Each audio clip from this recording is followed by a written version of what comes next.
এই কথা এই এখন কথা পরে হবে। প্রথমে আপনি আমাকে এটা বলুন, আমি এখন এই চায়ের কি করব। বেসিক্যালি আমার কাছে তিনটি অপশন রয়েছে।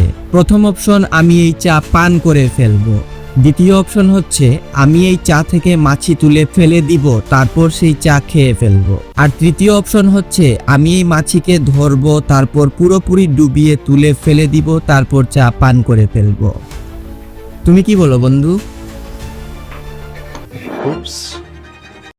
সে তো মাছি সহই চা গিলে ফেলেছে।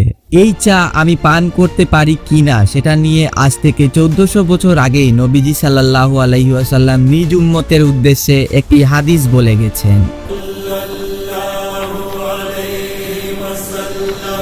এই হাদিসের সম্পূর্ণ ব্যাখ্যা দিয়েছিলেন হযরত আবু হুরাইরা রাদিয়াল্লাহু তাআলা আনহু। নবীজি সাল্লাল্লাহু আলাইহি ওয়াসাল্লাম বলেছিলেন, তোমাদের খাবারের পাত্রে যদি কখনো কোনো মাছি পড়ে যায়, তাহলে সেই খাবার ফেলে না দিয়ে সেই মাছিকে ধরে পুরোপুরি ডুবিয়ে তুলে ফেলে দিয়ে তারপর সেই খাবার খাও। কারণ মাছির এক ডানায় রয়েছে রোগ আর অপর ডানায় রয়েছে শিফা।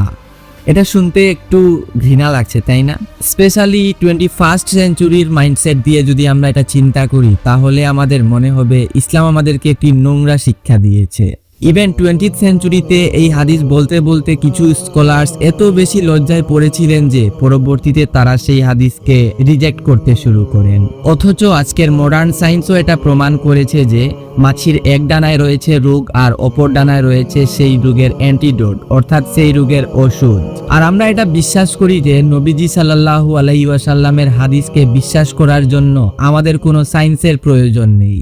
ইমাম ইবনে হাজার লিখেছিলেন, এই হাদিসে মাছির ডানার যে রোগের কথা বলা হয়েছে তা মূলত মানুষের অহংকার, অপব্যয় এবং অপচয়ের কথা বলা হয়েছে।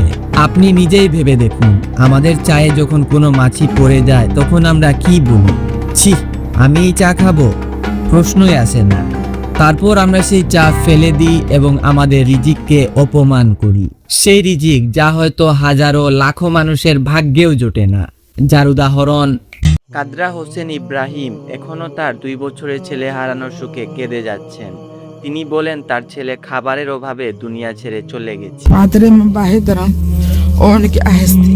এই ভিডিওটি বেশি বেশি করে শেয়ার করুন যেন সবাই এই বিষয়ে জানতে পারে। আর মাছির অপর ডানায় যে অ্যান্টিডোট বা রোগের ওষুধের কথা বলা হয়েছে তা নিয়ে একটি বৈজ্ঞানিক প্রমাণ আমি পরবর্তী কোনো ভিডিওতে বলে দিব। সবাই ভালো থাকবেন। আল্লাহ হাফেজ।